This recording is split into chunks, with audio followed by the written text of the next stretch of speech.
It always begins the same way, like a fairy tale whispered into a wound.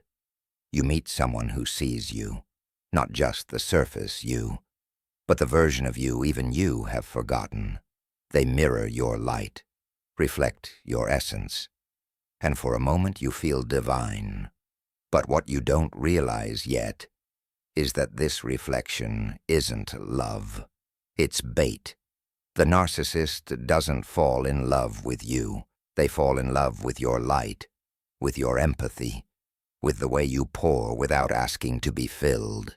They study you like a predator studying prey, not to destroy you all at once, but to unravel you slowly, to taste your collapse, one thread at a time. At first, they idealize you. You're the best thing that's ever happened to them. You're their soulmate. You're perfect. You begin to believe it, because deep down, you've always wondered if someone could love you like this. But then it begins. The subtle devaluation, a sharp comment wrapped in a joke, a disappearing act after a vulnerable moment, a cold glance where warmth once lived. You rationalize it. They're stressed. They had a hard childhood. Maybe you're too sensitive. This is how the trauma bond is formed. Not in cruelty, but in intermittent reinforcement. Your nervous system gets addicted to the cycle of highs and lows, of closeness and withdrawal. It's the same mechanism used in casinos, the same mechanism used in cults. Keep the reward unpredictable, and the brain will chase it forever. It's not love, it's chemical captivity. And the worst part, you blame yourself. You think, if I were better, they'd come back.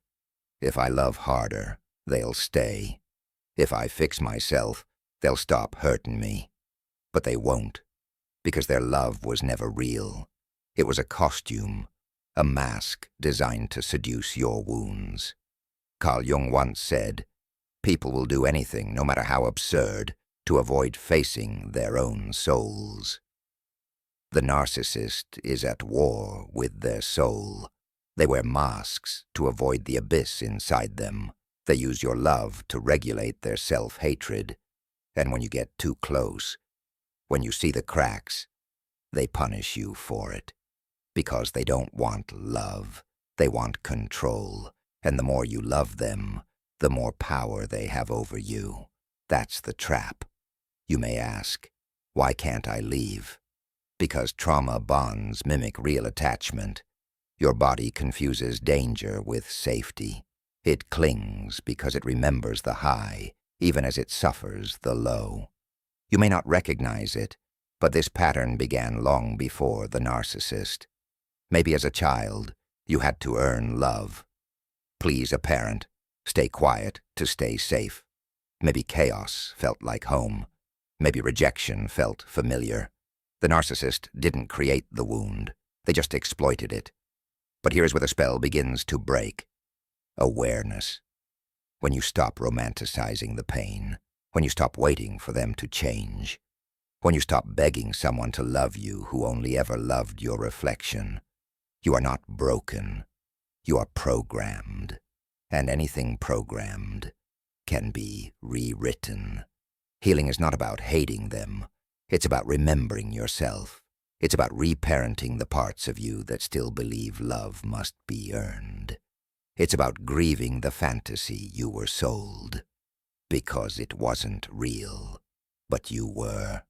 Here's the truth they never taught you. Real love doesn't hurt like this. Real love doesn't confuse you. Real love doesn't vanish when you need it most. Real love holds, listens, grows. You will find it. But only after you find yourself. Only after you stop chasing people who run every time you show your soul. Your healing won't be loud. It won't be a dramatic exit. It will be quiet.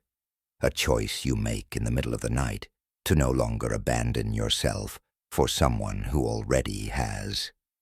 It will be learning to sit with your own silence without reaching for their chaos. It will be redefining love as safety, not survival. And slowly, you'll stop craving their attention. You'll stop checking your phone. You'll stop needing closure, because you'll realize you were the closure.